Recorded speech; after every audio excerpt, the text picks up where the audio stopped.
Hello बच्चों।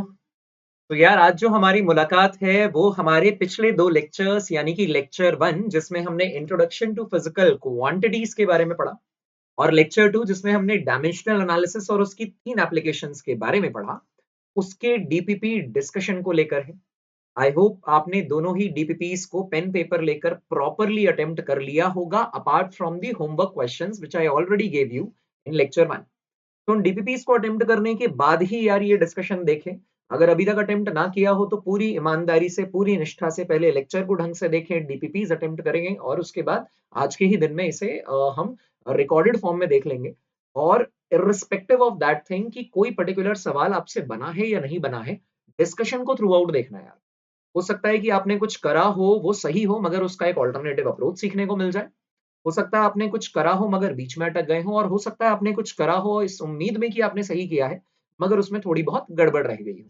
तो तीनों ही सूरतों में और मेजरली कोई सवाल आपसे बना हो या ना बना हो, आपको ये डीपीपी डिस्कशन जरूर थ्रू आउट देखना चाहिए। और आगे आने वाले के डिस्कशंस के लिए भी यार आपको यही तरीका यही अंदाज अपनाना चाहिए। ठीक है बच्चों। तो आज की जो मुलाकात है ये हो रही है अगेन वेकॉम मॉडल पर एंड होपफुली जैसे ही हमारी अगली मुलाकात बुधवार यानी वेनसडे को होगी। जैसा कि आप जानते हैं कि वेनसडे थर्सडे फ्राइडे सैटरडे हमने दिन डेडिकेट किए हैं, अगर कुछ शफलिंग होती है तो हम कभी और उसको कंपनसेट करेंगे। एक्स्ट्रा क्लासेस की रिक्वायरमेंट पड़ती है तो भी हम वीकेंड्स पे लेंगे, है ना। तो होपफुली जो कमिंग वेनसडे से हमारा लेक्चर होगा वो स्मार्ट पैनल के ऊपर होगा, जैसा कि आप लोग काफी टाइम से कह भी रहे थे। तो देखते हैं यार। तो हमने दो लेक्चर्स देखिए, येलो कलर से मैंने हाईलाइट किया कि मंथली प्लानर में दो लेक्चर हमने सक्सेसफुली कंप्लीट किए। और आज हमारा यार डीपीपी डिस्कशन है लेक्चर वन और लेक्चर टू का, करेक्ट। तो फिजिक्स का कोर्स प्लानर मैंने आपको पूरा दिया। मैंने आपको ये भी बताया कि भाई वेक्टर्स और बेसिक मैथ्स को हम यूनिट्स एंड मेजरमेंट की यूनिट की बात करेंगे। आप में से कुछ बच्चे पूछ रहे थे कि सर फिजिकल वर्ल्ड आपने नहीं कराया। तो यार फिजिकल वर्ल्ड वैसे तो करवाया नहीं जाता, लेकिन मैं आपको उसके बारे में भी एक सप्लीमेंट्री लेक्चर डिटेल में दूंगा। बहुत सारी बातें हम करते चलेंगे। Just be patient and do work regularly. Alright. तो इसके अलावा देखिए मैंने सजेस्टेड स्टडी मटेरियल भी आपको बताया कि डीपीपीज जो हैं ये आपको मिलते रहेंगे, जो कि मिलना शुरू भी हो गए हैं, आपने करना शुरू भी कर दिए हैं ना। एचसी वर्मा दोनों वॉल्यूम्स आपके पास होनी चाहिए। इसका पूरा डिस्कशन मैं करवाऊंगा, होमवर्क भी आपको दूंगा। अगर आप नीट के एस्पिरेंट हैं तो नीट का, और अगर आप जेई के एस्पिरेंट हैं तो जेई का प्रीवियस ईयर क्वेश्चंस का बैंक आपके पास होना चाहिए। तो आप इसे मार्केट से परचेज कर सकते हैं यार। और ये ईयर वाइज नहीं चाहिए, ये चैप्टर वाइज चाहिए। कैसे चाहिए? ईयर वाइज नहीं चाहिए, चैप्टर वाइज चाहिए, चैप्टर वाइज। ऑलराइट। सो अलग अलग चैप्टर्स के अलग अलग आपको क्वेश्चन बैंक जो होंगे वो मिलेंगे एक ही बुक के अंदर। ऑलराइट। और उसके बाद मैंने कहा है कि यार जैसे ही हमारा लेवल थोड़ा सा और अपग्रेड हो जाएगा तो हम इरिडो प्लोडो जैसी चीजें भी करेंगे। अपनी प्रिपरेशन को और ज्यादा प्रिसाइज करने के लिए आप अनअकैडमी प्लस बैचेस भी ज्वाइन कर सकते हो यार। उससे पहले जेई प्लैनेट का टेलीग्राम लिंक है, होपफुली आपने ज्वाइन कर लिया होगा। अदरवाइज जो बच्चे पहली बार देख रहे हैं यार, वो वीडियो के डिस्क्रिप्शन में इस लिंक के जरिए हमारे टेलीग्राम चैनल पर लैंड कर सकते हैं और वहां पे टेलीग्राम चैनल पे आपको सारा ही इंपॉर्टेंट स्टफ जो है वो मिलता है। Alright. Unacademy plus batches join करने से यार आपकी प्रिपरेशन पे और ज्यादा फोकस से आप अपनी प्रिपरेशन कर पाओगे। अमाउंट बड़ा नॉमिनल सा रहता है यार। और लाइव क्लासेस वीकली टेस्ट के साथ देखो अनलिमिटेड एक्सेस जैसे बेनिफिट्स मिलते हैं आपको। मतलब एक बार अगर आप बैच ज्वाइन करते हो तो वहां पे जितने भी टीचर्स, जितने भी टॉप इंडिया के टॉप एडुकेटर्स, टॉप टीचर्स पढ़ा रहे हैं, टॉप फैकल्टी में टीम पढ़ा रही है, सबसे आप पढ़ने की अपॉर्चुनिटी ले सकते हो यार, है ना। आइकॉनिक में यही अपॉर्चुनिटीज और ज्यादा थोड़ी सी पर्सनलाइज हो जाती है कि आप पर्सनल गाइडेंस और टेस्ट एनालिसिस, एक्सपर्ट टीचर्स के साथ डायरेक्ट इंटरेक्शन हो जाता है, आपका स्टडी प्लानर आपको मिल जाता है। मतलब मैं और मेरी पूरी टीम तो आपके साथ है ही, मगर उसके अलावा भी देखिए DC Pandey sir, Amit Gupta sir, जो न्यूक्लियस की पूरी फैकल्टी टीम के साथ, न्यूक्लियस कोटा की पूरी फैकल्टी टीम के साथ अनअकैडमी प्लेटफॉर्म पे पढ़ाते हैं। एमएस चौहान सर, जो वाइब्रेंट अकेडमी कोटा की पूरी फैकल्टी टीम के साथ पढ़ाते हैं यार। ये टीचर्स जो हैं ये ना केवल बहुत अच्छे टीचर्स हैं बल्कि ये बहुत अच्छे ऑथर्स भी हैं। इन्होंने कई किताबें लिखी हैं जिनको पढ़ने के बाद बच्चे आईआईटी, नीट और इंटरनेशनल ओलंपियाड्स में सक्सेसफुल हुए हैं। तो इनसे साक्षात पढ़ने का मौका भी आपको यार अनअकैडमी प्लेटफॉर्म पे मिल जाता है। तो मेरे हिसाब से काफी अच्छी अपॉर्चुनिटी है। और अमाउंट के बारे में अगर हम बात करें तो जैसे 12 मंथ्स का सब्सक्रिप्शन आप देखते हैं तो वो 34,650 का है। फिजिक्स माया कोड का इस्तेमाल करके आपको एडिशनल बेनिफिट्स मिलते हैं यार। और ये लेस देन 2K और you can say around 2K per month के हिसाब से भी पड़ जाता है। ऑलराइट। और अगर आप ध्यान से देखें तो आप क्योंकि अभी 10th से 11th में आए हैं तो 24 मंथ्स का सब्सक्रिप्शन भी आप देख सकते हैं पूरे 2 साल के लिए केवल 50,400 का, उसमें भी फिजिक्स माया कोड का इस्तेमाल करके और अनअकैडमी स्पेशल टेस्ट सीरीज देके, कॉम्बैट देके, यूसैट देके, बहुत सारी टेस्ट सीरीज होती हैं जिनको अपीयर करके आप ह्यूज स्कॉलरशिप्स भी अवेल कर सकते हो। उसके लिए भी फिजिक्स माया कोड जो है वो फ्री ऑफ कॉस्ट आपको वो बेनिफिट्स दे देता है। ठीक है भाई। तो अब हम बात कर रहे हैं इंट्रोडक्शन टू फिजिकल क्वांटिटीज, जो हमारा पहला लेक्चर था उसके डीपीपी डिस्कशन को लेकर। तो सभी प्रॉब्लम्स को इस उम्मीद के साथ कि आपने अटेम्प्ट कर लिया है, मैं डिस्कस करना शुरू कर रहा हूं।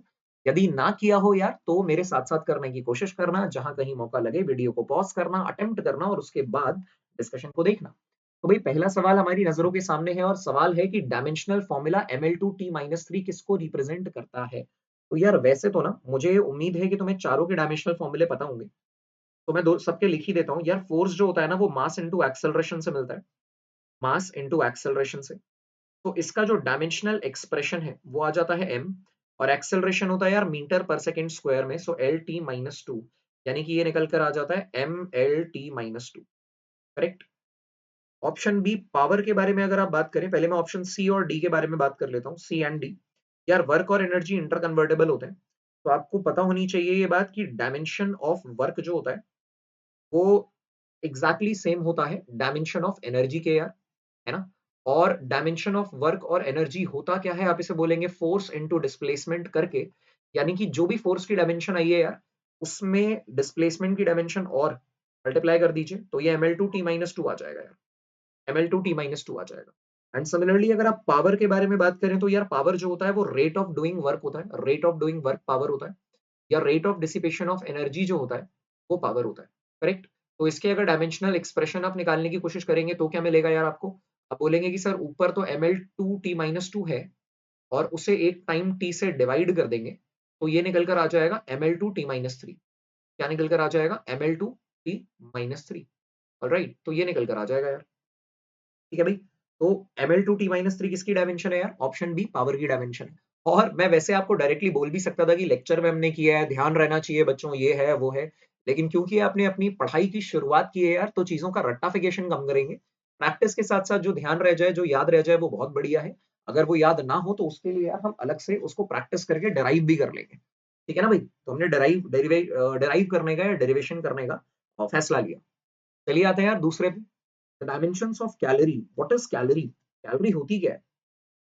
Calorie is a unit of energy, unit of energy. हम कोल्ड ड्रिंक पीते हैं, बर्गर खाते हैं, पिज्जा खाते हैं, नॉर्मल खाना खाते हैं तो हम कहते हैं कि यार इतना कैलोरी इनटेक है। तो बेसिकली हमने इतनी एनर्जी जो है वो बॉडी के अंदर ली है। तो क्योंकि एक प्रकार की एनर्जी है तो इसकी डायमेंशन भी एनर्जी वाली होगी यार, ml/t-2। इसकी डायमेंशन भी ml/t-2 होगी। आपकी जानकारी के लिए बता दूं यार कि जो एक कैलोरी होती है ना, एक calorie that is equivalent to 4.18 joule, approximately it is 4.2 joules, approximately it is 4.2 joules। सही है। तो एक कैलोरी जो होता है वो लगभग लगभग इतने जूल के बराबर होता है, तो ऑब्वियस सी बात है कि यार एनर्जी का ही कन्वर्जन है। ये सारे प्री मेडिकल टेस्ट सीपीएमटी, देखो सामने ना एग्जाम का नाम भी लिखा है, मतलब ये पीएमटी में आए हुए क्वेश्चंस हैं यार। ठीक है ना, ऐसे ही जेई में आए हुए क्वेश्चंस भी आपको देखने को मिलेंगे। तो अगर आप नीट के लिए प्रिपेयर कर रहे हैं तो भी जेई के क्वेश्चन से बैर नहीं रखना यार, और अगर आप जेई के लिए प्रिपेयर कर रहे हैं तो भी नीट के क्वेश्चन से बैर नहीं रखना। जहां से सीखने को मिले अल्टीमेटली फिजिक्स सीखने में इंटरेस्ट रखना है। ठीक है भाई। चलिए आगे देखते हैं। whose dimensions is ml/t-1। ml/t-1 किसकी डायमेंशन है यार, ये अपने को बताना है। तो चलो मैं एक एक करके ना सभी की डायमेंशन लिख देता हूँ। तो अगर मैं ऑप्शन ए टॉर्क की डायमेंशन लिखने की कोशिश करूं तो यार जिन बच्चों को, इनफैक्ट तुम में से मैक्सिमम बच्चे इस बारे में पहली बार सुन रहे होंगे, टॉर्क का फॉर्मूला होता है F into D perpendicular, F into D perpendicular. अब बहुत ज्यादा इसमें नहीं जाना अभी क्योंकि ये रोटेशनल मोशन का फंडा है, तब जाके सीखेंगे। अभी मुद्दे की बात यह है कि सर फोर्स को एक प्रकार की दूरी से मल्टीप्लाई करना है। अगर एक प्रकार की दूरी से मल्टीप्लाई करना है तो यार फोर्स की डायमेंशन होती है kg metre per second square, mass into acceleration, kg metre per second square, इसी को न्यूटन कहा जाता है। और आप इसे एल से मल्टीप्लाई कर देते हैं तो यार ये ml/t-2 आता है। तो यानी कि टॉर्क की भी भाई वही डायमेंशन होती है जो वर्क और एनर्जी की होती है, टॉर्क की भी वही डायमेंशन होती है जो वर्क और एनर्जी की होती है। सही है। चलिए आगे देखते हैं। अब हम क्या बोल सकते हैं, एंगुलर मोमेंटम। अगेन एक नई फिजिकल क्वांटिटी है आप लोगों के लिए, तो अभी सीख लेते हैं यार। नई तो है लेकिन अगर अभी ध्यान रख लेंगे तो आगे बड़ा फायदा होगा। तो हम बोलेंगे कि सर ये linear momentum p into D perpendicular होता है, linear momentum P into D perpendicular होता है। और इसे आप ऐसे भी लिख सकते हो कि लीनियर मोमेंटम जो होता है, लीनियर मोमेंटम जो होता है उसे आपने m इंटू वी लिखा और ये डी परपेंडिकुलर है। अब इसकी डायमेंशन देखो भाई, डायमेंशन देखो, मास की डायमेंशन कैपिटल M, वेलोसिटी की dimension L T minus one, metre per second के corresponding L T minus one. और यार ये एक एल और मल्टीप्लाई हो गया, तो इसको जरा ध्यान से देखिए, M L two T minus one हो गया, M L two T minus one हो गया। इसका मतलब जवाब तो मुझे मिल ही गया यार, M L two T minus one किसकी डायमेंशन है, एंगुलर मोमेंटम की। लेकिन पिक्चर अभी बाकी है भाई, बाकी भी तो देखेंगे सर, बाकी की भी देखेंगे, भागना थोड़ी है। पावर के बारे में बात करेंगे तो बोलेंगे भाई पावर क्या होता है, अभी हमने निकाला था rate of doing work is called power और rate of dissipation of energy is called power. देखो मैं भी तुम्हारे लिए बार बार क्यों लिख रहा हूं, ताकि बार बार लिखने से, मैंने कहा ना, बार बार प्रैक्टिस करने से कुछ फिजिकल क्वांटिटीज की डायमेंशन से तो तुम फेमिलियर हो जाओगे। तुमको लगता होगा कि बड़े लोग या तुम्हारे सीनियर्स जो है वो इतना रट्टा कैसे मार के जाते हैं। रटना नहीं होता यार, करना क्या होता है, बार बार प्रैक्टिस करनी होती है, याद हो जाता है, बहुत सिंपल है। तो अब वर्क की डायमेंशन मुझे उम्मीद है तुमको याद हो गई होगी, M L two T minus two होती है। और इसे तुम टी से डिवाइड मारोगे, बिल्कुल रट्टा नहीं मारना, बार बार करेंगे, याद हो जाएगा यार, पिछले दो सवालों में ये आ चुका था। M L two T minus three, M L two T minus three, सही है। और अगर हम वर्क के बारे में बात करें तो यार वर्क, अब ये देखो हमने ऊपर लिखा भी है वर्क का, ये आप लिख भी सकते हो, ये भी फोर्स इंटू क्या है, डिस्प्लेसमेंट है, फोर्स इंटू डिस्प्लेसमेंट, करेक्ट है। फोर्स की डायमेंशन वही मास इंटू एक्सेलरेशन वाली आ जाएगी, यानी m into L T minus to, mass into acceleration. और इसको भी एल से मल्टीप्लाई कर देंगे यार, डिस्प्लेसमेंट की डायमेंशन भी एल होती है, तो ये क्या निकल कर आ गया, M L two T minus two, correct है भाई। ठीक है, तो देखिए तीसरे क्वेश्चन का जवाब हमारे पास ऑलरेडी आ चुका था, फिर भी जितनी फिजिकल क्वांटिटीज इन्वॉल्व है हम सबके साथ खेलने की कोशिश करेंगे, बार बार करेंगे, शुरुआत है अभी सीखने की, याद हो जाएंगी चीजें। चलिए बढ़ाते हैं डिस्कशन को आगे, which pair has the same dimensions, कौन सी पेयर की सेम डायमेंशन है। तो अगर हम ऑप्शन ए के बारे में बात करें तो यार वर्क और पावर की सेम डायमेंशन नहीं हो सकती। क्यों नहीं हो सकती, क्योंकि पावर जो होती है, पावर जो होती है वो रेट ऑफ डूइंग वर्क होता है ना, तो वर्क की डायमेंशन को टाइम की डायमेंशन से डिवाइड करेंगे तब जाके पावर आएगा, ठीक है। और डेंसिटी एंड रिलेटिव डेंसिटी या इसी का दूसरा नाम स्पेसिफिक ग्रेविटी होता है। ये density of substance by density of water होता है। तो अपने आप में रिलेटिव डेंसिटी यार एट 4 डिग्री सेल्सियस, ये अपने आप में डेंसिटी की कुछ यूनिट होती है, केजी पर मीटर क्यूब, डायमेंशन होती है ml-3। मगर रिलेटिव डेंसिटी यार अपने आप में ना यूनिटलेस डायमेंशनलेस क्वांटिटी होती है, ठीक है, तो इनकी भी सेम डायमेंशन नहीं है। Stress and strain and momentum and impulse, इसके बारे में थोड़ा सा ज्ञान दे देता हूँ यार। ऑप्शन सी के बारे में अगर आप बात करें तो इम्पल्स, इम्पल्स शायद आप पहली बार सुन रहे होंगे, जे वेक्टर से डिनोट होता है, हमारे साथ आप आगे के सफर में बहुत कुछ सुनेंगे। इम्पल्स जो है वो डिफाइन होता है यार चेंज इन मोमेंटम, और फाइनल माइनस, चेंज का मतलब क्या होता है, फाइनल माइनस इनिशियल। अब अगर आप में से बहुत सारे लोगों को ये बात नहीं पता बच्चों, तो आप इस चीज को ध्यान रखेंगे कि फिजिक्स में ना डेल्टा से और डी से चेंज को ही रिप्रेजेंट किया जाता है। डेल्टा से रिप्रेजेंट किया जाता है बेटा बिग चेंज को, बिग चेंज को, बड़े चेंज को डेल्टा से रिप्रेजेंट किया जाता है, और डी से रिप्रेजेंट किया जाता है स्मॉल चेंज को, ठीक है। और आगे के सफर में बच्चों तुम सीखोगे कि बड़े चेंज से छोटे चेंज तक जाने के लिए, बड़े चेंज से छोटे चेंज तक जाने के लिए आप एक प्रोसेस का इस्तेमाल करते हैं जिसको आप बोलते हैं डिफरेंशिएशन। डिफरेंशिएशन ये बेसिक मैथ्स में तुम कई दिनों बाद सुनोगे, मगर अभी से अगर ध्यान रखोगे ना तो मजा आएगा, समझ में आने लगेगा, वाकिफ हो रहे हैं, फेमिलियर हो रहे हैं, ठीक है ना। और छोटे छोटे चेंजेस को जोड़ के अगर आप बड़ा चेंज बनाना चाहते हैं, तो छोटे छोटे चेंजेस को जोड़ के अगर आप बड़ा चेंज बनाना चाहते हो यार, तो आप इसको लिखोगे इंटीग्रेशन, इंटीग्रेशन। बात समझ में आई मैंने क्या कहा, बड़े चेंज को छोटे चेंज में कन्वर्ट करने के लिए आप डिफरेंशिएशन का इस्तेमाल करेंगे, छोटे छोटे चेंजेस को जोड़ के एक बड़ा चेंज बनाने के लिए आप इंटीग्रेशन का इस्तेमाल करेंगे, ठीक है। इतना ही नहीं यार, हम डी पार्ट के बारे में भी बात कर सकते हैं।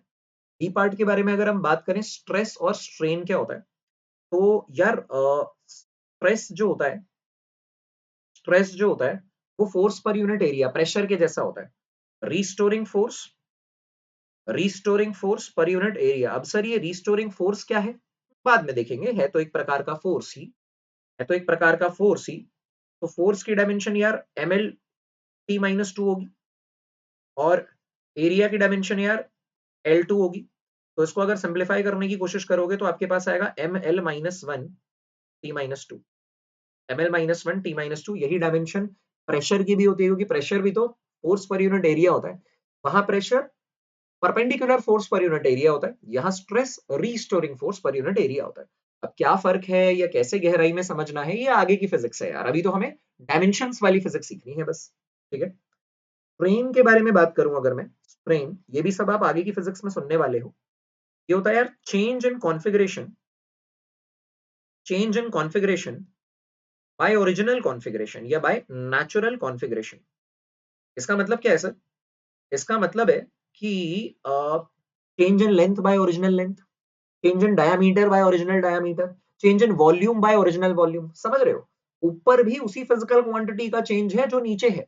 तो change in length by length अटैक से कट गया, change in diameter by diameter cut गया, change in volume by volume फिर से कट गया। तो इसका मतलब आप क्या बोलोगे? अल्टीमेटली अल्टीमेटली ये डायमेंशनलेस है यार। अल्टीमेटली क्या हो जाएगा यार? डायमेंशनलेस है, क्योंकि सेम तरीके की फिजिकल क्वांटिटी का रेशो है।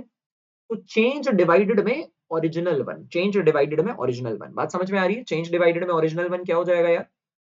यूनिटलेस, डायमेंशनलेस हो जाएगा। समझ रहे हो? तो स्ट्रेस और स्ट्रेन की अलग अलग डायमेंशन है, स्ट्रेन की डायमेंशन नहीं होती, स्ट्रेस की डायमेंशन प्रेशर वाली होती है। लेकिन इंपल्स और मोमेंटम की सेम डायमेंशन है, क्योंकि impulse is nothing but change in momentum.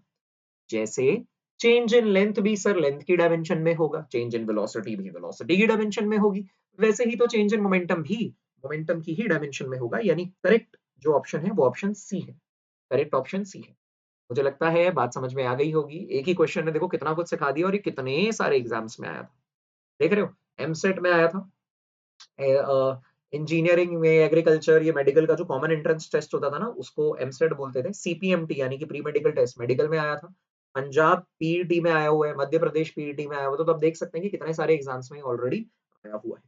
ठीक है बच्चों, तो काफी कॉमन क्वेश्चन है और इतना मुश्किल नहीं है। बस ये कुछ कुछ कुछ कुछ कुछ कुछ सिखाता हुआ आगे जा रहा है। ठीक है, तो तुम पहली बार पढ़ रहे हो तो इसलिए नया लग सकता है, टफ नहीं। चलिए, dimensional formula for latent heat. तो यार ये लेटेंट हीट टर्म हम पहली बार तो नहीं सुन रहे सर, लेटेंट हीट टर्म पहली बार तो नहीं सुन रहे। तो लेटेंट हीट टर्म को डिफाइन कैसे किया जाता है? हम latent heat of fusion define करने की कोशिश करते हैं बच्चों।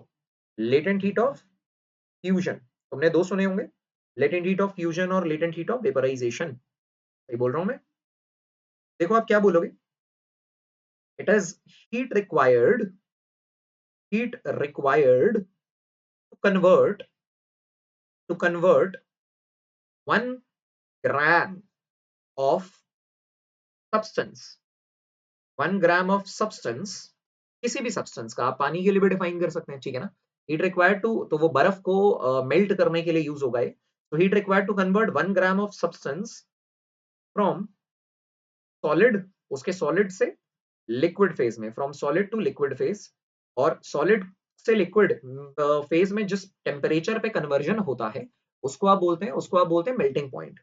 तो at its melting point, at it's melting point. ठीक है, तो आप क्या बोलेंगे? दैट इज आप बोलेंगे कि यार ये जो latent heat of fusion, LF आपने लिखा है, लेटेंट हीट ऑफ फ्यूजन आपने लिखा है, इसको आप बोल सकते हैं हीट रिक्वायर्ड, हीट, क्यू से मैं हीट एनर्जी को डिनोट कर देता हूं यार, to raise the temperature of 1 gram, to raise the temperature of 1 gram. Correct है क्या? तो देखो इससे हमने क्या बना दिया, फॉर्मूला बना दिया। क्या बना दिया इससे यार? छोटा सा फॉर्मूला बना दिया। और अगर फॉर्मूला बना ही दिया है तो निकाल देंगे यार उसके बाद खटाक से डायमेंशन। कैसे, कैसा निकालेंगे? आप बोलेंगे सर ऊपर हीट एनर्जी है, तो एनर्जी है mL2T-2, ये वाली डायमेंशन आ गई है। और नीचे मास है, तो m से m कैंसिल आउट हो गया, तो इसकी डायमेंशन क्या निकल कर आ गई? L2T-2, L2T-2। समझ में आ रही बात? तो आंसर क्या निकल कर आ गया? M0L2T-2, M0L2T-2, ऑप्शन ए बिल्कुल सही जवाब है यार। यहीं अगर आप ये कहते नहीं नहीं नहीं नहीं, हम तो क्या करना चाहते हैं ना sir, latent heat of vaporisation define करना चाहते हैं, क्योंकि सुना सुना तो फ्यूजन के साथ वेपराइजेशन भी है। Latent heat of vaporisation, vaporisation, तो भी घबराना नहीं है यार। आप क्या बोलेंगे? आप बोलेंगे it is defined as heat required, heat required, ध्यान से सुनना, हीट रिक्वायर्ड टू कन्वर्ट। अब वेपराइजेशन का प्रोसेस क्या होता है यार? वेपराइजेशन का प्रोसेस होता है लिक्विड से गैस में कन्वर्ट करना। तो heat required to convert 1 gram of substance, 1 gram of substance from liquid, from liquid to कौन सा phase, from liquid to vapour phase, लेकिन कौन से टेम्परेचर पे यार, liquid to vapour phase at its boiling point, at its boiling point, correct है, at its boiling point, that is, आप बोलोगे कि यार लेटेंट हीट ऑफ वेपराइजेशन किसके बराबर हो गया, ये हो गया हीट रिक्वायर्ड, हीट को क्यू से डिनोट कर देते हैं यार जनरली फिजिक्स में, डिवाइडेड में मास, हीट रिक्वायर्ड डिवाइडेड में मास, तो क्या यार आप वापस से ये बोल सकते हो सर इसकी भी तो वही डायमेंशन आएगी, इसकी भी तो एग्जैक्टली वही डायमेंशन आएगी सर, हाँ कि ना, बात समझ रहे हो मैं क्या बोल रहा हूँ, तो बस परिभाषा अलग है, वैसे तो परिभाषा की पूरी पूरी जरूरत नहीं थी डायमेंशन निकालने के लिए, लेकिन इसको भी देखिए जरा, कितने सारे एग्जाम्स में आया हुआ है, आईआईटी में भी आया हुआ है यार, ये आईआईटी में भी आया हुआ है, पीएमटी में भी आया हुआ है, ऐसे ऐसे तो हम सवाल कर रहे हैं जो आईआईटी में भी आ चुके हैं और नीट में भी आ चुके हैं, तो यार उन सवालों की इतनी गहराई में जाना तो बॉस बनता ही है, बात समझ रहे हैं, चलिए बढ़ाते हैं डिस्कशन को आगे, और मुझे उम्मीद है कि आप वीडियो को बीच में पॉज पॉज पॉज कर करके सीखोगे देखोगे, बिकॉज सवाल ही इतने ज्यादा इंपॉर्टेंट है। तो अगला देखते हैं, the dimensional formula for root mean square velocity. अब बच्चे सोचते हैं कि सर ये रूट मीन स्क्वायर वेलोसिटी कितनी खतरनाक है, मैं कह रहा हूँ यार है तो एक प्रकार की वेलोसिटी ही, और है अगर एक प्रकार की वेलोसिटी तो जितने भी टाइप की एनर्जी होती है, चाहे काइनेटिक एनर्जी, चाहे न्यूक्लियर एनर्जी, चाहे पोटेंशियल एनर्जी, एनर्जी की डायमेंशन तो सेम होती है, यूनिक रिप्रेजेंटेशन है ना डायमेंशन तो, ठीक इसी प्रकार से आप एवरेज वेलोसिटी के बारे में बात करो, मोस्ट प्रोबेबल वेलोसिटी के बारे में बात करो, रूट मीन स्क्वायर वेलोसिटी के बारे में बात करो, कितनी सारी वेलोसिटीज आप आगे की फिजिक्स में सुनने वाले हो, अभी तो ज्यादा जानते ही नहीं, लेकिन आगे की फिजिक्स में जितनी भी सारी वेलोसिटी सुनने वाले हो यार है तो वेलोसिटी ही, और अगर है वेलोसिटी ही तो वेलोसिटी वाली डायमेंशन होगी, वेलोसिटी वाली डायमेंशन का मतलब क्या हो गया, L T minus one, velocity वाली डायमेंशन का मतलब क्या हो गया, L T minus one, correct है बच्चों, तो ये आ गया M zero L T minus one, ठीक, इजी। अगला, बड़े सारे एग्जाम में आया है, DPMT, Delhi pre medical test होता था यार, ड्रीम कॉलेज जो मौलाना आजाद है आजकल, ड्रीम मेडिकल कॉलेज, उसमें एडमिशन के लिए यूज होता था, एमपीपीएमटी में आया, आईआईटी 1985 में आया, देखो आईआईटी में भी आया हुआ है, डीपीएमटी में भी आया हुआ है, खतरनाक कॉमन सवाल है यार ये तो, लेकिन ये आता था बहुत पहले, 85 87 में आया हुआ है, ठीक है, एएफएमसी लेकिन 2000 में भी, 3 में भी आया, देखो एएफएमसी जानते हो ना, armed forces medical college, Kerala PMT, मुझे ऐसा लग रहा है आरपीएमटी, एमपीपीटी, मुझे लग रहा है यार मेडिकल एग्जाम का वन ऑफ द फेवरेट या one of the common question है, और क्वेश्चन बड़ा सिंपल है, प्लैंक्स कांस्टेंट, प्लैंक्स कांस्टेंट, तुम लोगों ने थोड़ी सी फिजिक्स और थोड़ी सी केमिस्ट्री में इसके बारे में सुनते हो बेसिकली, तुम बोलते हो कि for any wave, for any electromagnetic wave, जैसे तुमने इलेक्ट्रोमैग्नेटिक वेव छोटी क्लासेस में भी सुना होगा, एक्सरे भी एक टाइप की इलेक्ट्रोमैग्नेटिक वेव होती है, अल्ट्रावायलेट इलेक्ट्रोमैग्नेटिक वेव होती है, इंफ्रारेड अपने आप में एक इलेक्ट्रोमैग्नेटिक वेव होती है, विजिबल लाइट जिसकी वजह से वी आर एबल टू सी, ये एक इलेक्ट्रोमैग्नेटिक वेव होती है, हल्क, हल्क है ना, हल्क, सब जानते हैं हल्क को, गामा रेडिएशन अपने आप में एक इलेक्ट्रोमैग्नेटिक वेव होती है, रेडियो वेव्स अपने आप में इलेक्ट्रोमैग्नेटिक वेव्स होती है, माइक्रोवेव्स अपने आप में इलेक्ट्रोमैग्नेटिक वेव्स होती हैं, तो इनके बारे में आप ऑलरेडी जानते हैं। तो यार एनर्जी लिखने का जो फॉर्मूला होता है ना, वो energy is directly proportional to frequency होती है, प्रोपोर्शनैलिटी को जब आप इक्वेशन में कन्वर्ट करते हो तो एक कांस्टेंट ऑफ प्रोपोर्शनैलिटी आ जाता है, उसी को आप बोलते हैं प्लैंक्स कांस्टेंट, उसी को आप बोलते हैं प्लैंक्स कांस्टेंट, समझ रहे हो, तो आप ये बोलोगे शेयर, ध्यान से सुनना, आप बोलेंगे share, dimension of Planck's constant जो होगा boss, that will be equal to dimension of E by nu, correct, तो आप इसे लिखेंगे कि यार डायमेंशन ऑफ ई, एनर्जी की क्या डायमेंशन है, M L two T minus two, अब तक तो याद हो गया होगा बेटा, M L two T minus two, सही है, और इसे डिवाइड कर देंगे फ्रीक्वेंसी की डायमेंशन से, तो फ्रीक्वेंसी क्या होता है यार, टाइम का उल्टा, टाइम का उल्टा, तो ये टी माइनस वन हो जाएगा, टाइम का उल्टा टी माइनस वन हो जाएगा, ये ऊपर जाके प्लस वन हो जाएगा, तो ये आ जाएगा M L two T minus one, है ना, minus two plus one is minus one, so M L two T minus one, M L two T minus one, option C अगर आप ध्यान से देखें तो देखिए बिल्कुल सही जवाब है, सही है ना, तो मुझे लगता है कि ये भी देखो इतने सारे एग्जाम में आया है, एक नया सवाल, आपने काफी कुछ सीखा है, फटाफट से वीडियो को पॉज करके अध्ययन कर लो, प्रॉपर्ली देख लो, सीख लो, मन में बिठा लो, फिर रिज्यूम करना वीडियो को आगे के प्रॉब्लम डिस्कशन के। I hope as per my instruction आप यार वीडियो को पॉज करके देख चुके होंगे दोस्तों, और अगर नहीं देखा हो तो देख लेना यार, ठीक है, चलो अगले सवाल पे आते हैं, question number 8, which of the following is dimensionally correct, which of the following is dimensionally correct, dimensional correctness check कैसे की जाएगी, आप ऑप्शन ए के बारे में बात कर सकते हैं। मैं एक एक करके सबके बारे में बात कर देता हूँ। देखिए, option A, pressure is equal to energy per unit area. मैं एक काम करता हूँ ना, डायमेंशन फॉर ऑल ऑप्शंस, चारों ही ऑप्शंस में एलएचएस की तो डायमेंशन सेम है, आरएचएस की तो मैपिंग करनी है। आप बोलेंगे dimension of LHS is equal to dimension of pressure.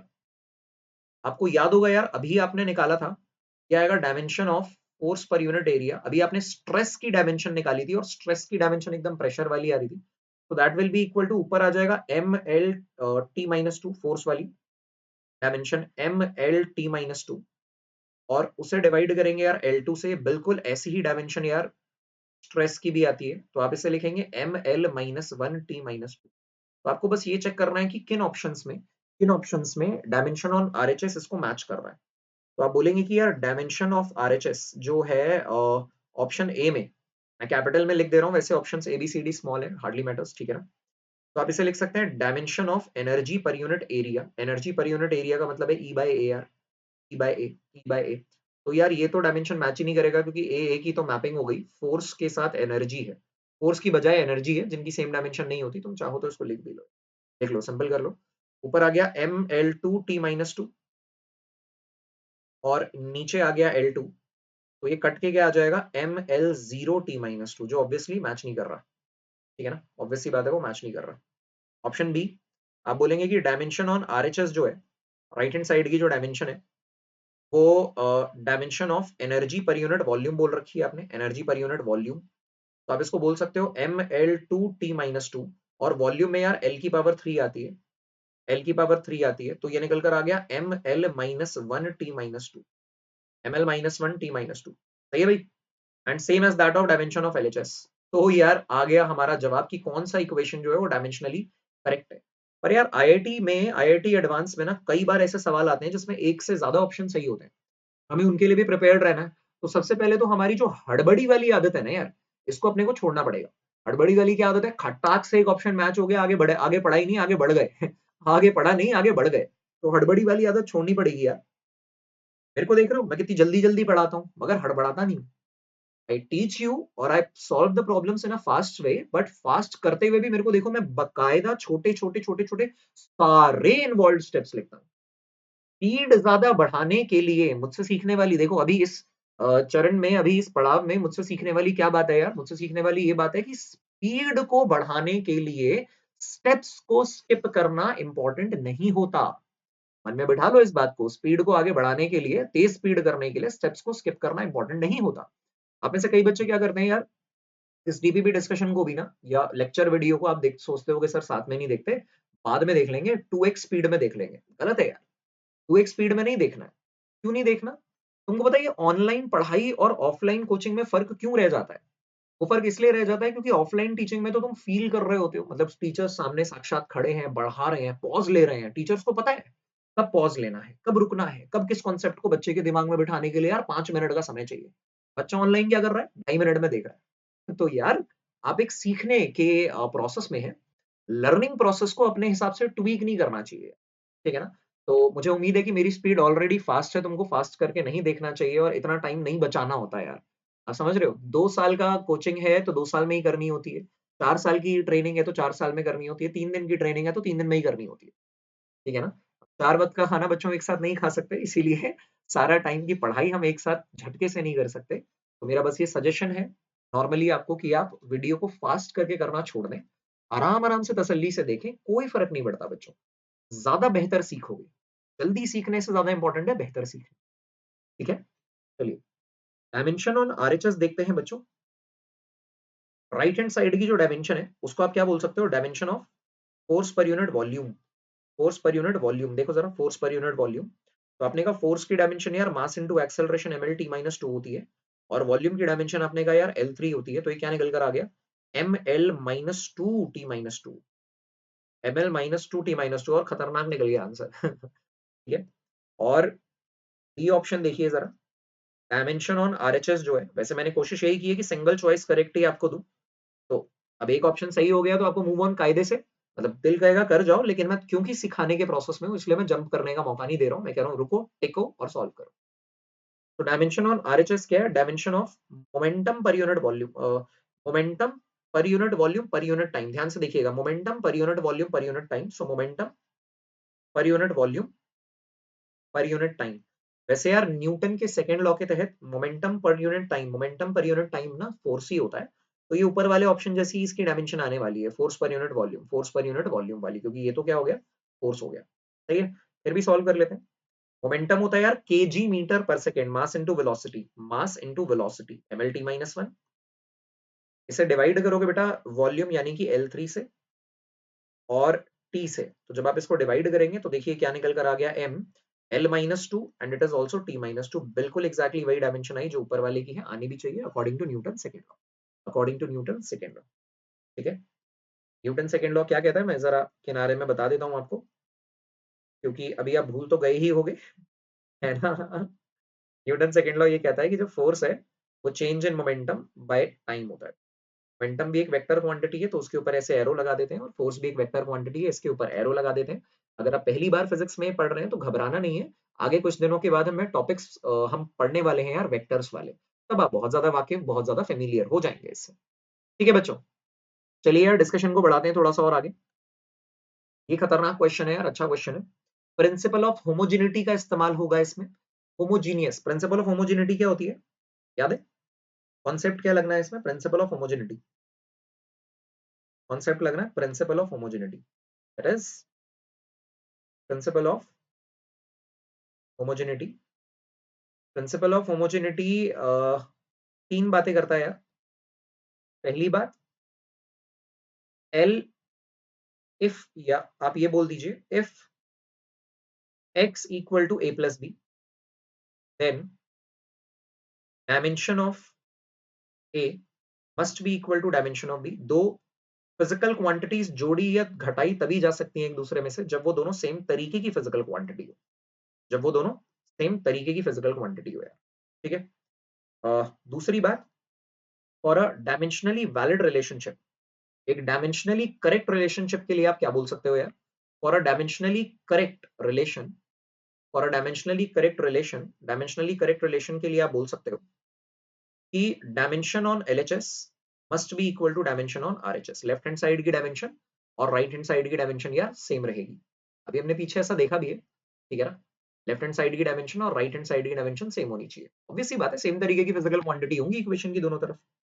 तीसरी बात, आप ये बोलेंगे litre plus minus mass, sorry, length plus minus mass कहना इनवैलिड है यार, ठीक है ना, ये कहना इनवैलिड है। ठीक, और एक बहुत इंपॉर्टेंट बात है कि जरूरी नहीं है जो डायमेंशनली करेक्ट रिलेशन हो वो एब्सोल्युटली करेक्ट भी हो, मगर इसके बारे में हम अलग से चर्चा कर भी चुके हैं। और ये देखो यार कितने सारे एग्जाम्स में आया हुआ है, कितने सारे, बहुत सारे एग्जाम्स में और बहुत सालों तक रिपीट हुआ है, तो कितना अच्छा क्वेश्चन है। और ये जो इक्वेशन आपको दी हुई है यार, ये कहलाती है, फिजिक्स और केमिस्ट्री दोनों में आती है, ये कहलाती है रियल गैस इक्वेशन। क्या कहलाती है, रियल गैस इक्वेशन। सही है, और इसमें ए और बी ना वॉन्डरवॉल्स कांस्टेंट होते हैं, आपको डायमेंशन ऑफ ए निकालना है, डायमेंशन ऑफ ए निकालना है, जरा ध्यान से देखो। हम बोलेंगे मैं इसकी कर लेता हूं यार कार्बन कॉपी, ठीक है ना। मैंने इसकी कर ली है कार्बन कॉपी, ताकि मैं इसमें बाकी की जो बातें हैं, कॉन्सेप्ट्स मुझको ध्यान है, बाकी की बातों को जरा हटा पाऊं यहां से। ठीक है, अब जरा देखो मैं यहाँ पे क्या कह पाऊंगा, मैं सभी की डायमेंशन बता सकता हूँ। देखिए पहली वाली टर्म को अगर आप ध्यान से देखो तो आप बोलोगे एक टर्म है p plus a by v square. सही है, ये टर्म है यार हमारे पास p plus a by v square. Clear, अब इस टर्म को अगर आप ध्यान से देखो तो आपको ये नजर आएगा कि अल्टीमेटली ना सर, अल्टीमेटली देखिए आपको ये नजर आएगा इस टर्म में कि जो भी डायमेंशन p की है, तो फिजिकल क्वांटिटीज को जोड़ा या घटाया जा रहा है तो दोनों की डायमेंशन सेम होनी चाहिए, that will be equal to dimension of a by v square, a by v square. तो आप बोलेंगे, तो आप बोलेंगे कि जो डायमेंशन ए की है, dimension of a will be equal to dimension of p into v square, dimension of p into dimension of v square. Correct है, तो देखो अभी पिछले दो सवालों में स्ट्रेस और प्रेशर की डायमेंशन में ऑलरेडी निकाल चुका हूं यार, मेरे मन में तो बैठ गई है, तुम्हारे मन में भी बैठ चुकी होनी चाहिए। अदरवाइज वीडियो को थोड़ा सा रिमाइंड करके देख लेना, ये ml-1 t-2 था। और वॉल्यूम की डायमेंशन यार एल क्यूब होती है, लेकिन उसकी पावर 6 है यहाँ पे, उसकी पावर 2 है यहाँ पे, तो ये ओवरऑल 6 आ जाएगा। ये 6 आ जाएगा, यहाँ -1 है तो आप बोल पाएंगे ये ml5 है, और साथ में t-2 है यार, ml5 t-2, ml5 t-2, इसका मतलब है क्या निकल कर आ गया, ml5 t-2, ऑप्शन ए बिल्कुल सही जवाब है, ऑप्शन ए बिल्कुल सही जवाब है। सिमिलरली अगर आप दूसरी दूसरी टर्म को देखो, v-b, तो आप उसके लिए क्या कह सकते हो, आप बोल सकते हो यार यहाँ जो डायमेंशन बी की है ना, डायमेंशन ऑफ बी, हो सकता है एग्जामिनर आपसे ये पूछ ले, तो आप बोलेंगे जो भी डायमेंशन बी की है, वो डायमेंशन किसकी होनी चाहिए, वो डायमेंशन होनी चाहिए वी की, वो डायमेंशन होनी चाहिए वी की, यानी कि that will be equal to L3। Dimension किसकी हो जानी चाहिए, वी की, यानी कि होनी चाहिए L3, ठीक है। और इतना ही नहीं, मतलब आंसर तो तुम्हारा आ ही चुका है, लेकिन उसके अलावा भी तो बहुत सारी चीजें है ना। ऑल्सो आप ये भी कह सकते हो यार कि LHS और RHS की डायमेंशन को अगर आप सेम करो, तो देखो यार P plus a by v square जो है, and it is V minus b जो है, that is equal to R T, that is equal to R T. अब पहले वाली टर्म की डायमेंशन प्रेशर वाली है, यानी कि ये है ml -1 t-2, सही है। मैं आर की डायमेंशन के बारे में भी कमेंट कर रहा हूँ, क्योंकि एग्जामिनर ने बोला है कि यार ये तीनों ही कॉन्स्टेंट्स है, मैथमेटिकल कांस्टेंट है ऐसा थोड़ी बोला है।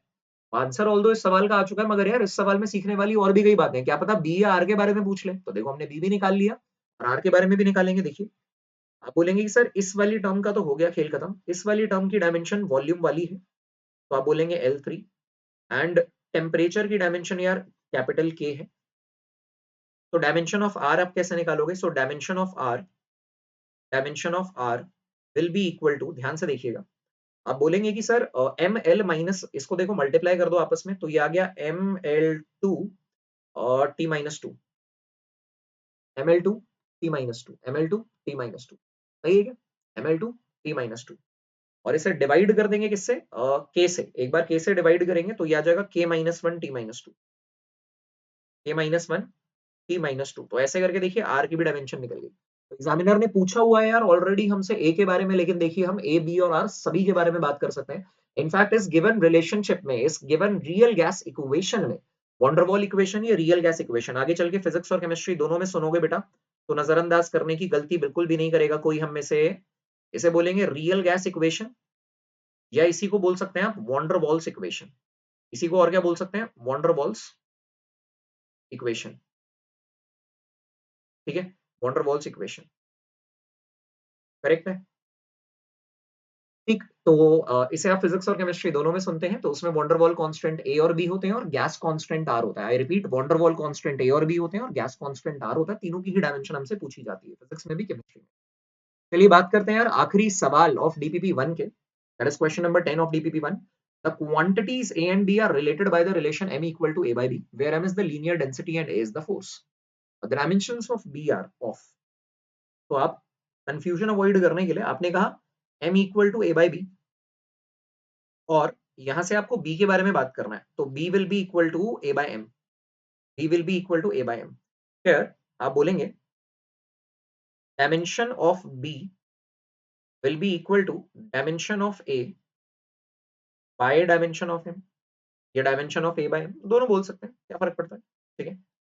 तो b will be equal to a by m, a क्या है, एक प्रकार का फोर्स है, a क्या है यार, एक तरीके का फोर्स है, और m is the linear mass density, linear mass density का मतलब होता है मास पर unit length, linear mass density का मतलब होता है मास पर यूनिट लेंथ, तो m को मास से कंफ्यूज नहीं करना है, m is not mass, m is mass पर यूनिट लेंथ, ठीक है, और a तो फोर्स है, तो आप बोलेंगे कि a अगर फोर्स है तो उसकी डायमेंशन हो गई ml-t-2, ठीक है, और ये लीनियर मास डेंसिटी की डायमेंशन है ml-1, मास पर यूनिट लेंथ है ना, तो बेटा ये हो गया ml-1, से m कैंसिल आउट हो गया, m से m कैंसिल आउट हो गया, तो आप इसको देख सकते हैं कि ये निकल कर आ गया l-1 ऊपर जाके +1 हो जाएगा यार, L2t-2 है, L2t-2 है, और हमने अभी सीखा था कि ये लेटेंट हीट, ये लेटेंट हीट की डायमेंशंस है यार, लेटेंट हीट की डायमेंशंस है। नहीं अगर भूल गए हो तो थोड़ा सा वीडियो को रिमाइंड करके देखना यार, लेटेंट हीट ऑफ वेपराइजेशन और फ्यूजन अभी मैंने पढ़ाया भी था, ठीक है, और मैंने कहा था ध्यान रख लेना, सही है, तो ये L2t-2 alright students, I believe कि आप सभी क्वेश्चंस को मेरे साथ साथ जरूर पूरा सही कर चुके होंगे और आपने काफी कुछ सीखा भी होगा इस डीपीपी डिस्कशन से। लेकिन पिक्चर अभी बाकी है मेरे दोस्त, अभी सिर्फ सवाल हुए हैं 10, लेकिन 10 सवाल और बाकी है अगले डीपीपी के। तो भाई डीपीपी ऑफ लेक्चर 2 क्या है? Introduction to physical quantities. तो ये पहला था। दूसरा क्या है? डायमेंशनल एनालिसिस और उसकी एप्लीकेशन है ना? तो नाम को हम करेक्ट कर लेंगे, डायमेंशनल एनालिसिस और एप्लीकेशन है। चलिए आगे बात करते हैं। इसमें क्या है? The dimensions of resistivity in terms of M L T and Q, where Q stands for the dimensions of charge is. Dimensions of charge is. तो यार रेसिस्टिविटी रेसिस्टिविटी रेसिस्टिविटी वैसे क्लास में करवाया हुआ प्रॉब्लम है, जरा ध्यान से देखते हैं। रेसिस्टिविटी रो जो है, जैसे मैं करवाता था ना कि यार आपको ब्रेक करते जाना है, वैसे ही करते जाएंगे। और रेसिस्टिविटी रो जो है, rho that will be equal to R into A by L, resistance into A by L. इस रेसिस्टेंस को आप लिख सकते हो यार V by I, V by I, and it is A by L, A by L. सही है। इस v को आप लिख सकते हो W upon Q, W upon Q. ठीक है, W upon Q, and it is v को लिख दिया आपने, ये आ गया a, and it is I L. सही है। तो बेसिकली अब ये सारी क्वांटिटीज वो हैं जो या तो फंडामेंटल है या जिनकी डायमेंशन अपने को ध्यान रहती है, ओरली याद रहती है। लेकिन क्वेश्चन में एग्जामिनर ने हमारे साथ खेला क्या है? वो कह रहा है कि क्यू की टर्म्स में बताओ। करंट तुम फंडामेंटल लेकर चलते थे ना, तो चार्ज को क्यू की आई की टर्म्स में डालते थे। अब वो कह रहा है क्यू की टर्म्स में बताओ, तो क्यों ना करंट को, क्यों ना करंट को रखा जाए। आ गया W इंटू ए, सबको अलग अलग लिख रहा हूं देखिए। इस Q को आपने Q रहने दिया, इस I को Q की टर्म्स में आपको रखना पड़ेगा क्योंकि चारों ऑप्शन Q की टर्म्स में है, इंटू L। ठीक है, इंटू L। और आप इसे ऐसे लिख सकते हैं WAT by Q square L, WAT by Q square L, ऐसे आपने लिख दिया। तो जो डायमेंशन आएगी यार रेसिस्टिविटी की, डायमेंशन आएगी रेसिस्टिविटी रो की, वो क्या निकल कर आएगी? वर्क की डायमेंशन होती है यार ml2 t-2। अब तो आपको याद भी हो गया होगा, वर्क की, एनर्जी की, टॉर्क की, इन सब की ये डायमेंशन है। एरिया की डायमेंशन है L2, टी की डायमेंशन है t, डिनोमिनेटर में ये आ गया q square, and it is l। तो आप ये बोल सकते हैं that will be equal to, ध्यान से देखो, ये आ गया m, l की पावर 4 है मगर नीचे वाले l से कट गया, L3 आ गया। t की पावर -2 है मगर ये t है, तो t की पावर -1 आया, और q की पावर -2 आया। This is ml3 t-1 q-2। वैसे भी अगर आप देखो तो चारों ऑप्शन में से कोई एक ही ऑप्शन ऐसा है, ऑप्शन है जिसमें q की पावर -2 है, q की पावर -2 है, लेकिन बाकी सब में क्या है? -1 -1 -1 है। तो आप ऑब्जेक्टिव अप्रोच का यूज करके भी समय बचा के थोड़ा सा ज्यादा पहले ही इसका प्रिसाइसली जवाब दे चुके होते। ठीक है बच्चों, चलिए बात करते हैं अगले सवाल की यार। अगला सवाल है dimensional formula for velocity of sound. पिछले डीपीपी डिस्कशन में अभी मैंने आपको बताया था कि अगर आरएमएस वेलोसिटी है तो है तो वेलोसिटी ही, तो वेलोसिटी ऑफ साउंड है तो वेलोसिटी ही, यानी कि LT-1 होगा। LT-1 होगा, इसका जवाब भी एक ही ऑप्शन ऐसा है यार, ऑप्शन सी। है तो एक प्रकार की वेलोसिटी ही ना, किसी भी चीज की वेलोसिटी है तो वेलोसिटी, तो यूनिक रिप्रेजेंटेशन ये होगा।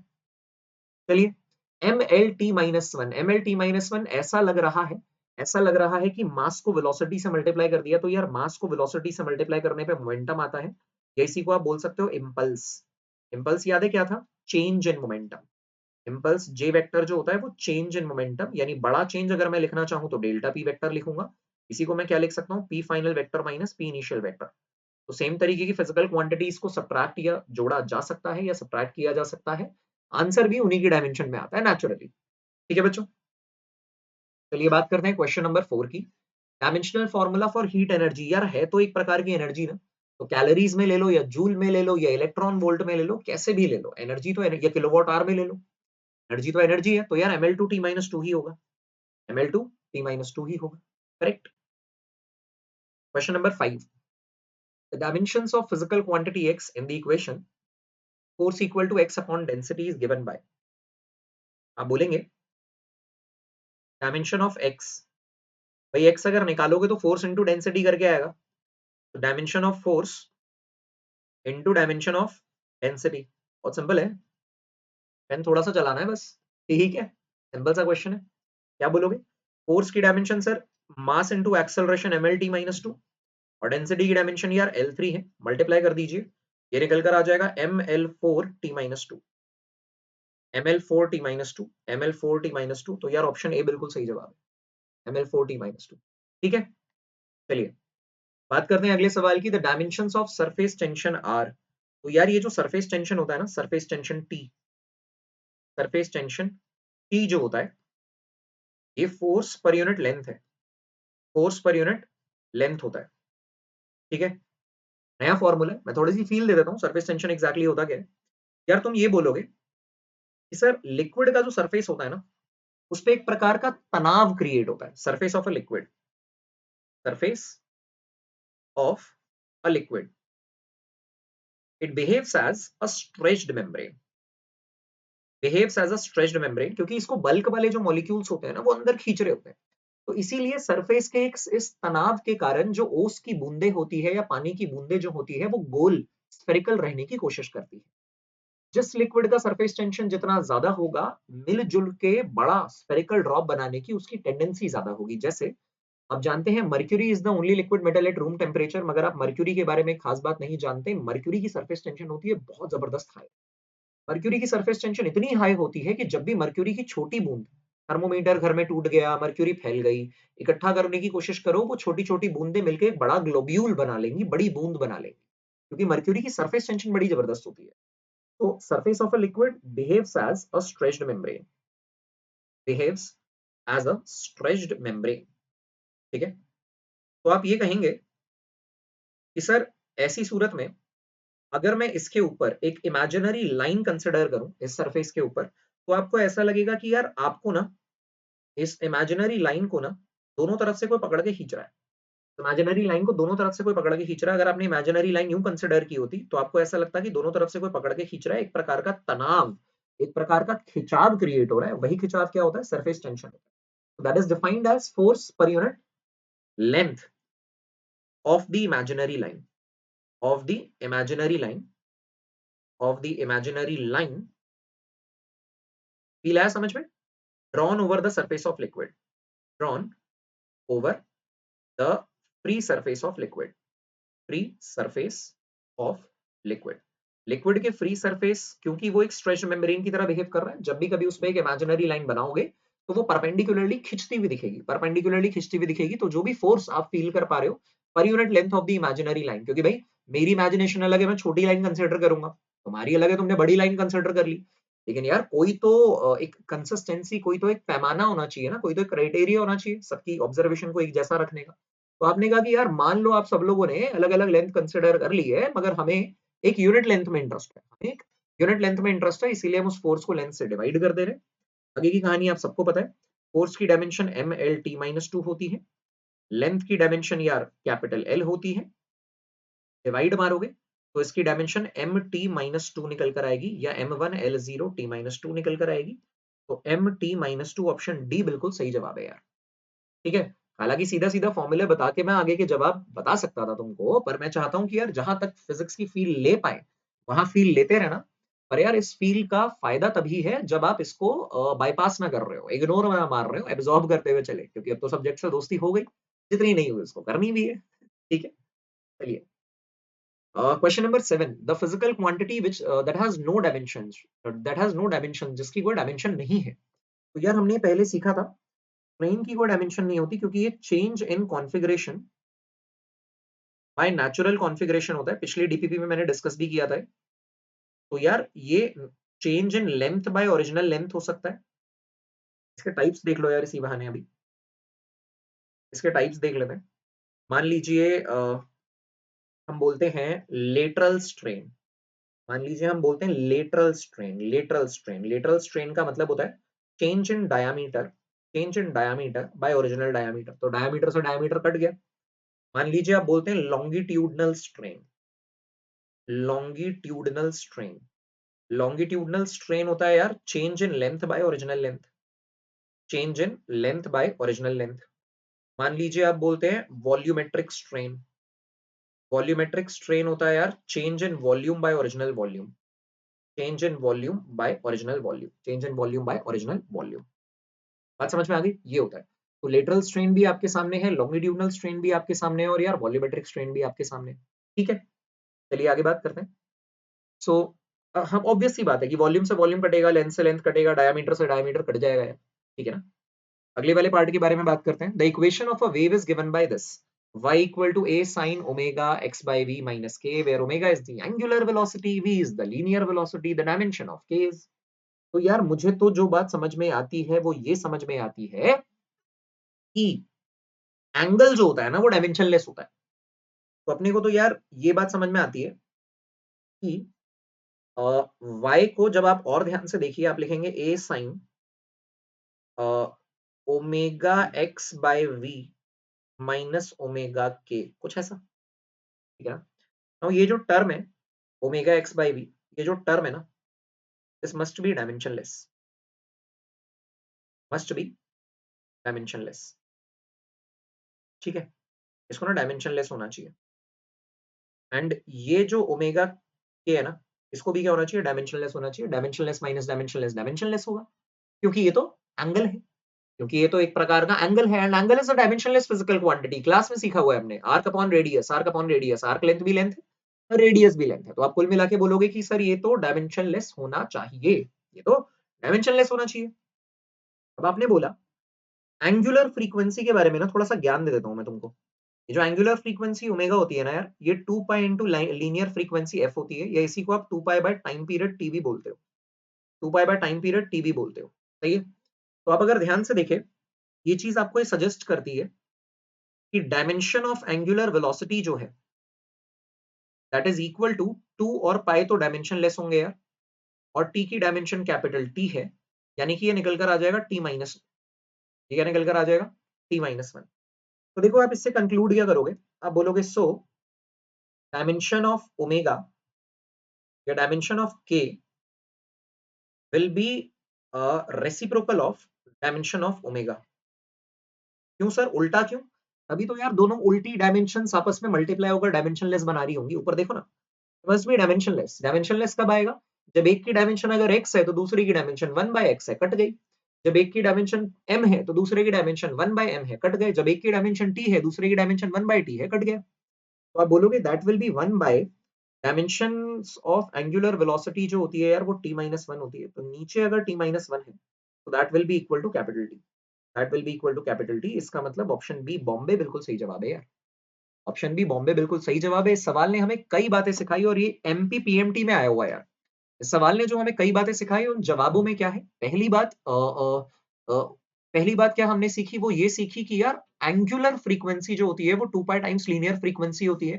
तो 2 पाई तो यार यहाँ मैथमेटिकल कांस्टेंट है, न्यूमेरिकल कांस्टेंट है, तो आप बोलेंगे यूनिटलेस है, डायमेंशनलेस है। ओमेगा की भी वही डायमेंशन है जो एफ की डायमेंशन है, दैट इज टाइम का इनवर्स।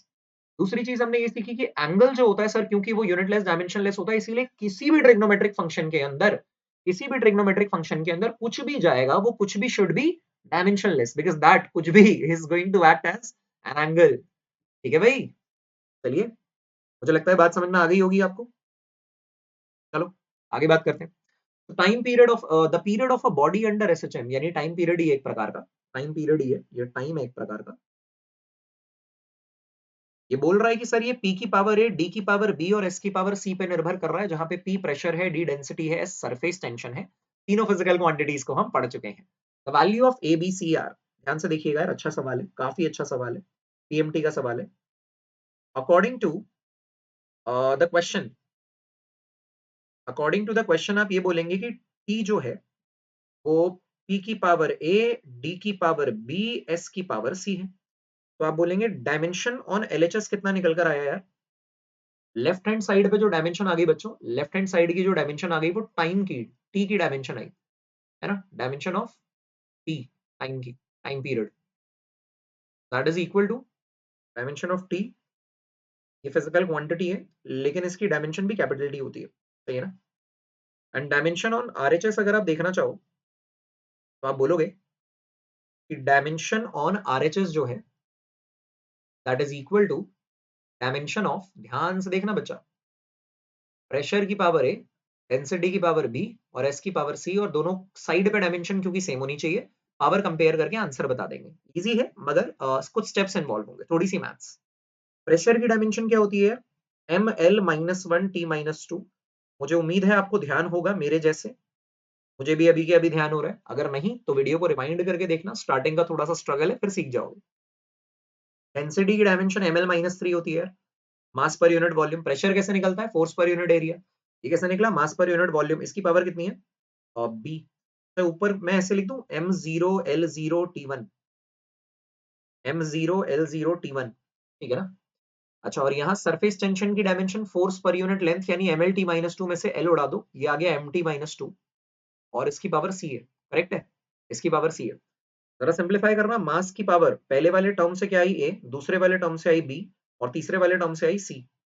लेंथ की पावर बेटा पहले वाले टर्म से आई, पहले वाले टर्म से आई -A, दूसरे वाले टर्म से आई -3B और तीसरे वाले टर्म से आई नहीं।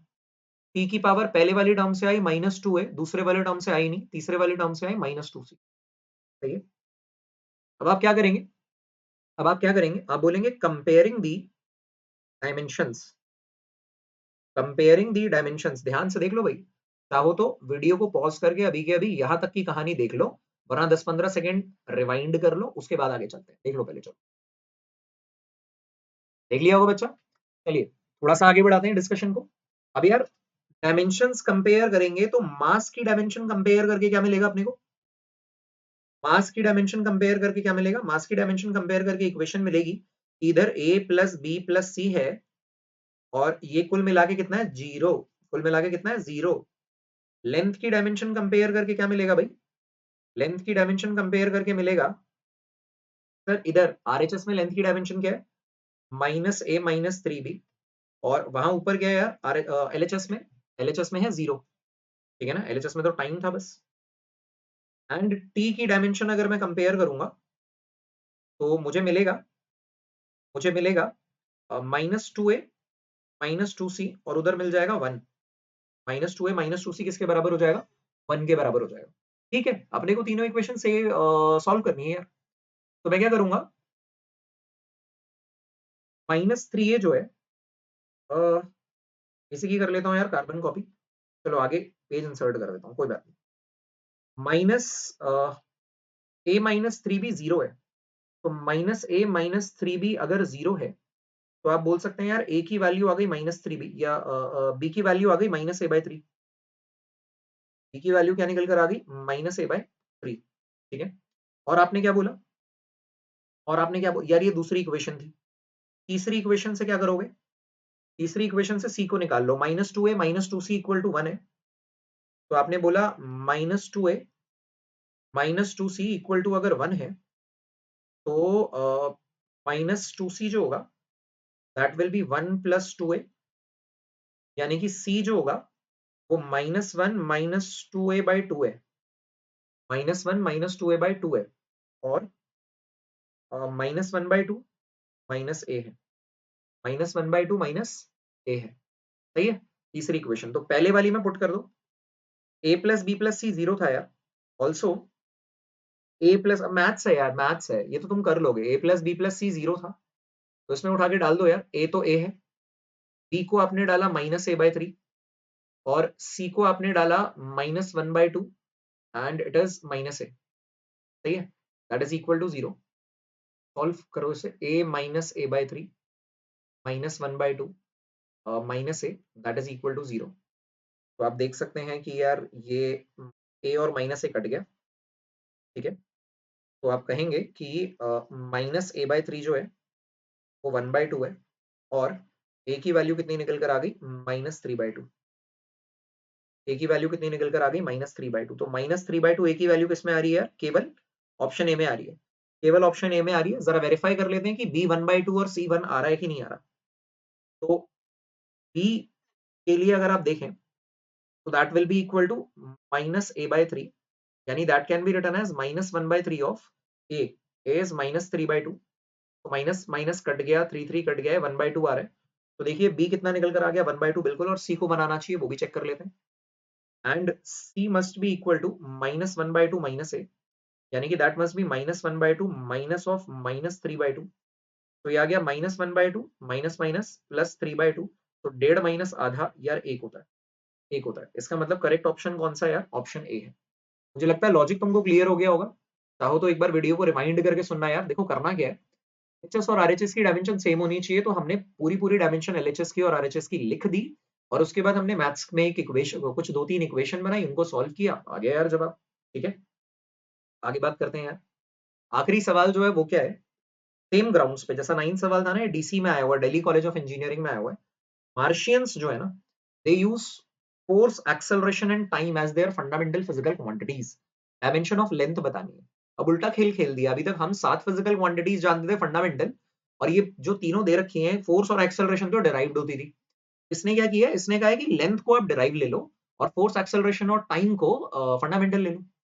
तो आप ये बोलेंगे अकॉर्डिंग टू द क्वेश्चन, ध्यान से देखना, अकॉर्डिंग टू द क्वेश्चन, अच्छा क्वेश्चन है यार, समझने की कोशिश करना। आप ये बोलोगे सर तुम्हारा जो लेंथ है ना एल, तुम्हारा जो लेंथ है एल, वो डिपेंड कर रहा है किस किस बात पे?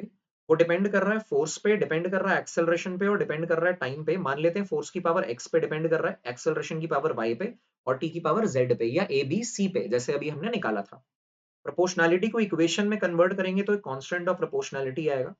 और इस कांस्टेंट ऑफ प्रोपोर्शनैलिटी के साथ खास बात ये होनी चाहिए कि ये सिर्फ और सिर्फ एक न्यूमेरिकल कांस्टेंट होना चाहिए, ये कोई फिजिकल क्वांटिटी नहीं होनी चाहिए, क्योंकि अगर कोई और फिजिकल क्वांटिटी होती तो सवाल में दिया होता। एग्जामिनर ने आपको कहा है कि केवल फोर्स, एक्सेलरेशन और टाइम की टर्म्स में बात करनी है यार।